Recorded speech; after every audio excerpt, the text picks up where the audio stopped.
Aloha and welcome to Voices of Truth One-on-One with Hawaii's Future, brought to you by the Kiwani Foundation.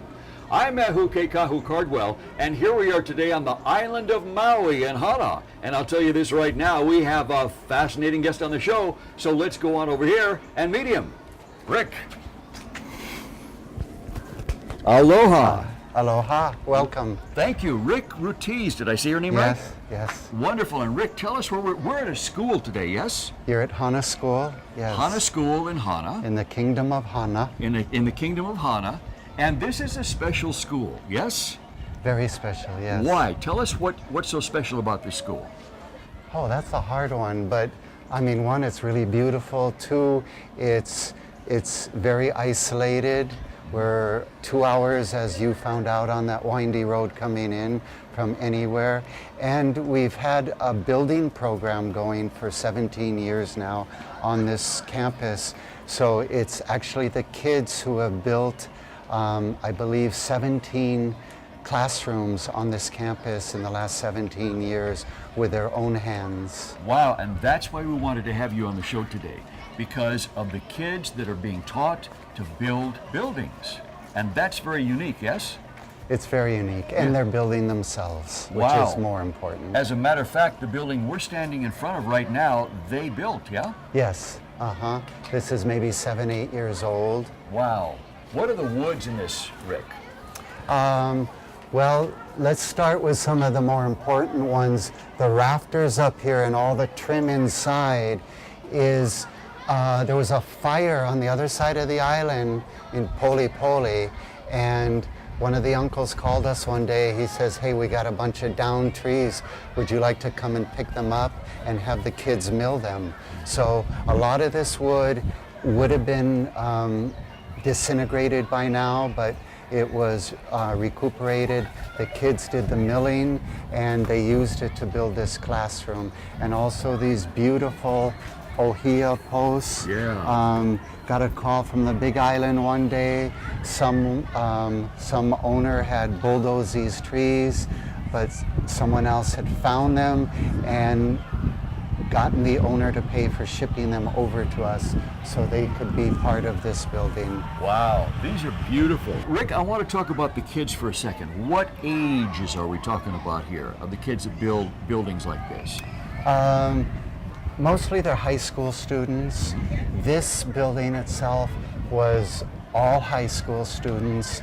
Now I have some of those high school students who have decided to stay with us after graduation. So I've got 4, 5, 6 kids that are in their mid-20s that are actually teaching with me, that were brought up through the program. And talk about great teachers. There's nothing like a 22-year-old to teach an 18-year-old. How many kids does it take to build a building like this?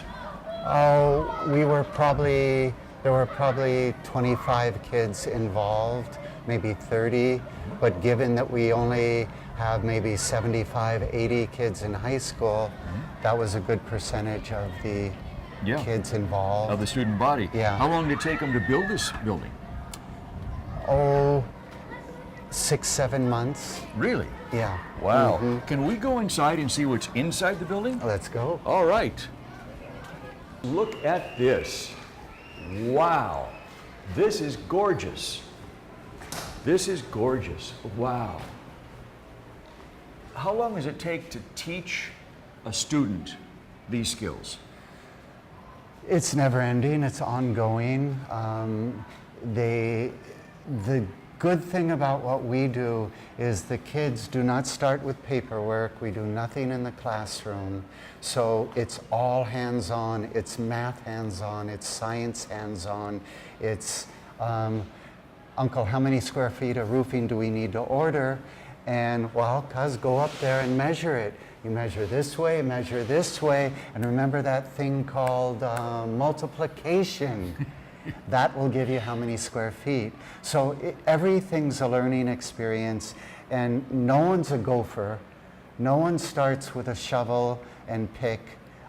We all do shovel and pick. When we get out of the ground, we're all doing framing. When we get to the trim work, we're all doing trim work. Everyone is doing every phase of it. And things like This is our radiata pine, the same stuff we got from the other side of the island, but we didn't have a piece long enough to cover the whole thing. So one of the kids say, hey, this is for music, yeah? So let's put in ipuheke and ukulele to make the trim work. And that's how this evolved. This was nothing's pre-planned. Everything is, well, what do you want to do? How do you want to do that? How do you want to solve this problem? And the kids, they say, hey, let's do this and let's do that and let's put it together in this way. They make all the choices of what to do. Even this mural in back of us, we had our kumu hula that was just starting, Kauikanaka Ole, from the Big Island. She was just starting her first halau at this time, and many of the kids were dancing with her. And they said, let's do a Pele hula tribute to her and her family's hula. And the kids designed this, projected it out there, cut all the pieces, and this became the tribute. And then when the building was done, what happened was Kau'i came with her halau and blessed the building, and this became their hula halau. Wow. So everything turns in a big circle. Rick, you have another building on the campus here you wanted to show us that's also very special, yeah? It's something we just completed. Can we go see it? Yeah, we can go see it. Let's go see it. This is a brand new classroom we just finished last summer, and it's in the elementary part of the school. It's a K through 12 school. It's a preschool building, and the thing unique about it, it's completely off-grid in the middle of the campus. It's got its own battery system, its own power system, and also you notice on top that cupola. Well, that's part of, you know, do you want kids to learn in 95-degree weather? They can't do that. So this, without the use of ACs, takes all the cool air from below, it brings it in the windows, and it sucks all the hot air out. It's kind of like a magic air conditioning. It's within the design. It'll be working for the next 75 years to keep this classroom cool. And it's super insulated. It's really, really comfortable inside the classroom. As we were building this building, and the elementary school kids would gather around every day, and that's my brother, that's my sister, and I want to do something. So we ended up collaborating with Hana Arts, and we had each classroom design and paint their own graffiti, their own portrait. So each of the 5 grades and kindergarten each have their own piece of art that's part of this building forever now. So basically all these kids got their hand in this building, just like our other projects where the little ones find some way to get their hands, and then before you know it, they're high school students, and they go, oh, I did that one, and I did this one. And then they're parents, and they're showing their little kids, I built that building, I built that one. Rick, where are we right now? It looks like we're at the workshop, yeah? We're at the workshop on this side, and this is our office, which I get to spend about 2 minutes every day inside of it, but it's a fun office. All our building projects, our cottages for our kupuna, our classrooms, we mill our own lumber, and the community very generously delivers big logs to us so that we can mill them. The kids learn from the tree to the milling to the usage of where this lumber comes from.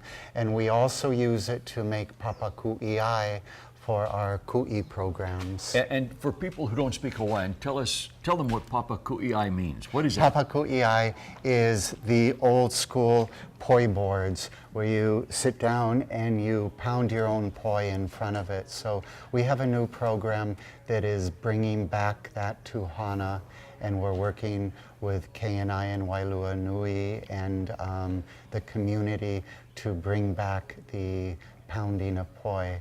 And every Thursdays you have the school coming through back on this side, and they pound their own and they take it home. Wow, from boards that they made themselves. Yes. You've got an office in here, yeah? Yes. Can we see that? Yes, let's go. This is an example of what we do in wood shop. They make paddles, some of them make ukulele, they make chessboards, they make kunani boards. This is our ava bowl.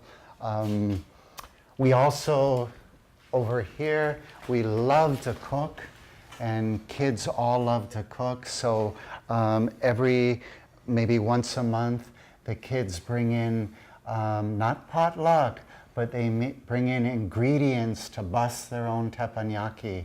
And in the beginning, oh, I can't do that, I don't cook, I don't, every excuse.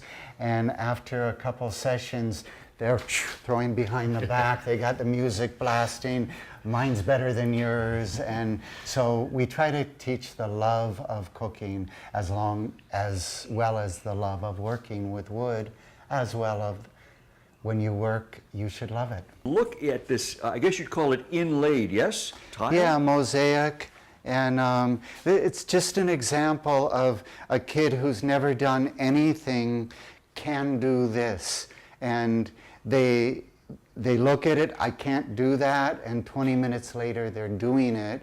And 2 days later, they've got this done. Wow. So it's getting that from I can't do this to wow, look what I did. So Rick, you've seen that happen a lot with kids, yes? Yes. And what happens to a kid who goes from I can't do this to I just did this? Well, again, here in Hana, we've got wonderful kids, but a lot of them don't thrive in the quote-unquote Western classroom situation. If you told me to go sit down for 6 hours a day at 60 years old, I couldn't even do that when I was 16 years old. So I get it, I understand them. So you get them outside the classroom and you give them a chance to be a superstar. You give them a chance to create with their hands, their mind, their artistic abilities, which they have unbelievable abilities. And all of a sudden, the kid goes from this to this, is that I can do this. And then you finish a classroom or you finish a kupuna hale, and there's the blessing, and the parents and the uncles and aunties and the whole community show up, and you got, the father looking around, and then he looks at the kid, you did that? And the kid's, yeah, I did that. And everything changes. Wow. In the dynamics, in the relationships. The kids begin to get the understanding of what it feels like to be a contributing part of their community. They're important, they're needed, They're a success. Yeah, 200 years ago you were 16 and you had arms like that. Mm-hmm. You were an important part of things. Now it's not like that. So it's going back to what that felt like. And after the kids, they build, 3-4 cottages for their own uncles and aunties in town.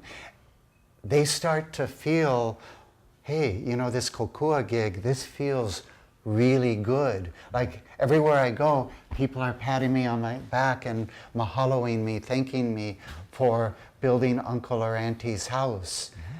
And maybe we're helping create kids who are going to be Kokua Junkies for life. How long have you been at this school?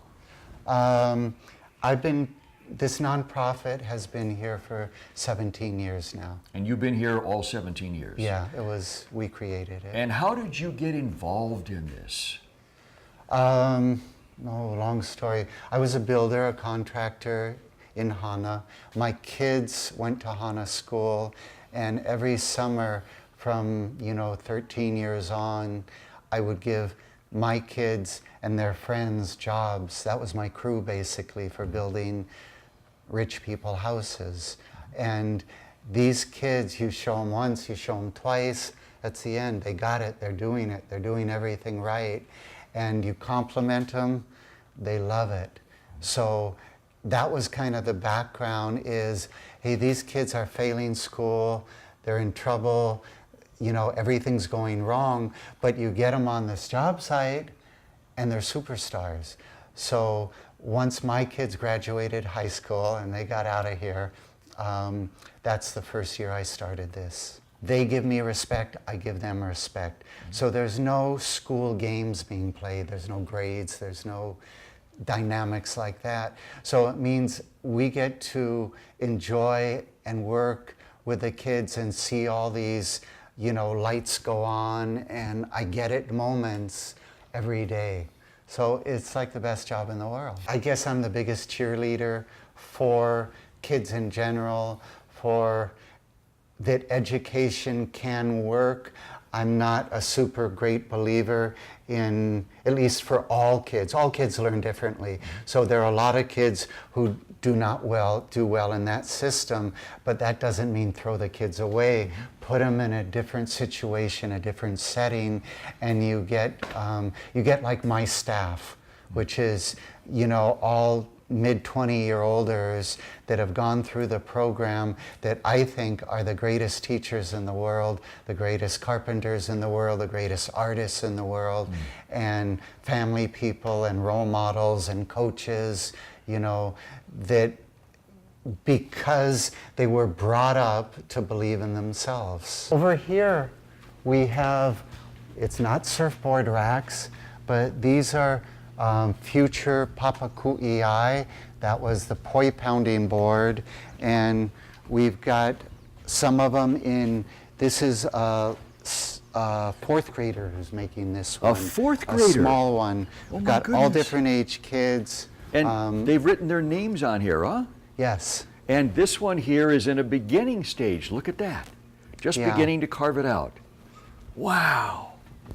And if you're a community member, you can come in and be taught how to do this. It's open for everyone in the community. Wow. And then every Thursday at school, that's when the magic happens, that we've got probably 15 of these bowls that are completed already, and we set them up outside under a tent over there, and we cook up hundreds of pounds of kalo, and we have them ready, and then all day long, second grade, fourth grade, sixth grade, high school students, the classes come in and they do the protocol, paying respect to the kalo and learning about, protocol, and then they have about a half an hour to pound their own kalo. And we also make our own pohakus, which are the stones for pounding. So the kids work for about a half an hour, they're taught how to do it, and they get to go home with their Ziploc of fresh hand-pounded pa'iai. And if you've ever seen Happy Parents, whenever I go out in the community, oh, my kid came home with, 2 pounds of fresh pounded. We haven't had that to eat in, 30 years. Mm-hmm. So it's a big hit in the community. It's very well supported. And now after school, we get community members coming in, whole families coming in, a resurgence of this, back to the roots, pounding your own kalo. Yeah. Rick, we've talked about what changes, what transformation occurs in the students. Tell us what happens. What are the changes and transformation that happens in the parents when they start to see their kids doing this stuff? Well, one, I think they're really happy that this is going on in school, that their kids get to experience this, and that they never got to do that in school. So it's a really happy feeling that my kid gets to do this. And again, you're a 17-year-old in school, you don't care about anything, everything. School is junk and stuff. And all of a sudden, you're a 25-year-old parent with 3 kids, and now your head's changing a little, and hey, I think I gotta be involved in school a little bit, and I gotta, help my kids out. So when they see their kids having this opportunity, we get so much support, and so, the community comes into this school, and we're very fortunate in Hana and our administration here that they work towards community school, same thing. Wow. So it's a great feeling. Wow. I notice you have one more room over there. Can we go take a peek in there? Yes. Cool. Yeah. You know, this, as we walk by it, this is some 6-year-olds making this. This one right here? It's a two-sided mini board for little tiny kids. One sits on each side. They sit and right they here. pound together. Yeah. And over there, and they pound together. And 6-year-olds made this. Yes. Amazing. This is an example of one of our bigger boards, a one-man board, an adult board, and this one's out of monkey pod. We've also got mango ones, a lot of mango. We've got some ulu, which is traditional. Rick, I know you were talking about going out into the community and helping the community, especially the kupuna, the elders, yes? Yes. What do you guys do? What program do you have for that? Well, with the kupuna, we have a lot of kupuna in Hana who are not trust fund babies and who basically could use help. Housing is very crowded here. Grandma and Grandpa bought a house 40 years ago, and now you've got 4 to 5 generations living in that one house. So what we'll do is we'll come in and we'll build a very special, beautiful, energy efficient, small cottage for Tutu or Uncle to live in. And this will be the kids who build it with their own hands for their own community, and they're artsy, they're beautiful. You know, time is not money. So the finished product is great.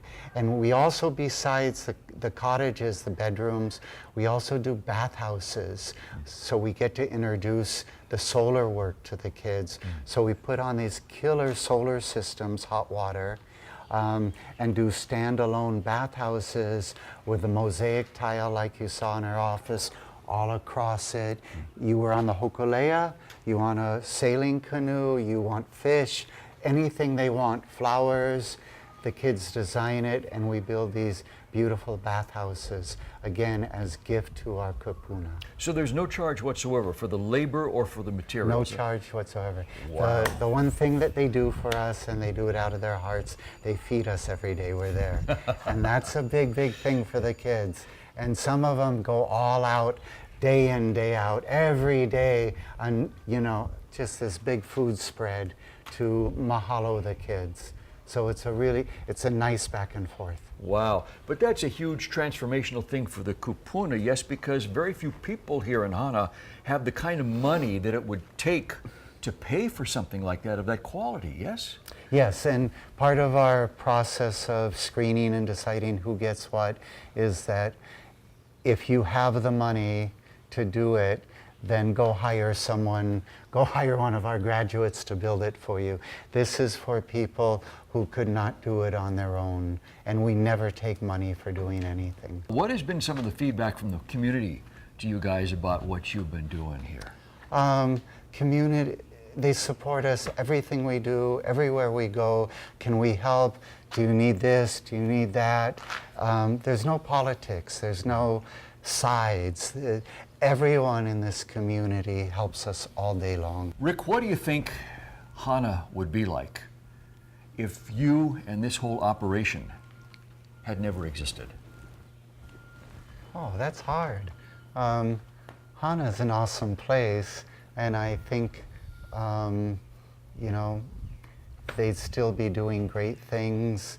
I was just fortunate enough to be here and get the support, as I said, from funders to be able to do this. But after that started, the farm, for example, that just happened. My president of the board said, you know, my dream is to do this community farm, organic, and feed the community. So I just stepped back and let it happen. And fortunately, my wife is an amazing grant writer. She's kept us alive for this whole time. And she goes to work and writes the grant and does the reports. Then the kui thing came about, and I just step away. And my graduate students, you know, they're out there working while I'm talking with you right now. They're doing all the work.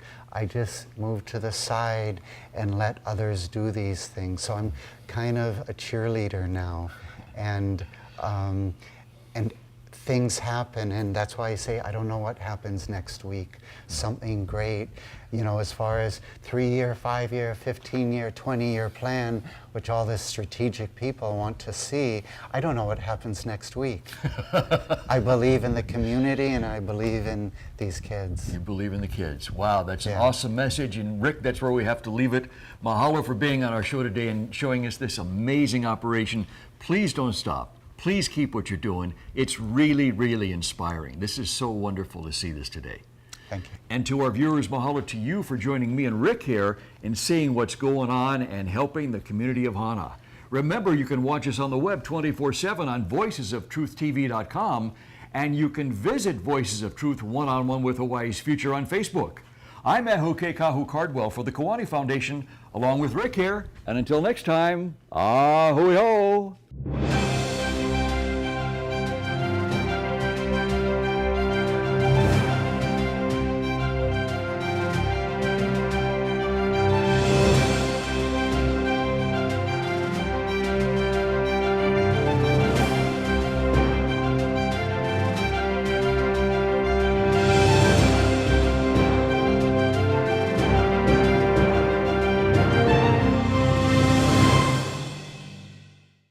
Mahalo for watching Voices of Truth One-on-One with Hawaii's Future.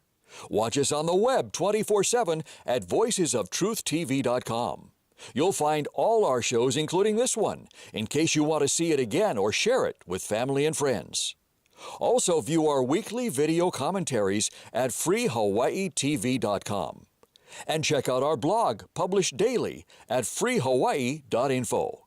It's all part of the Free Hawaii Broadcasting Network.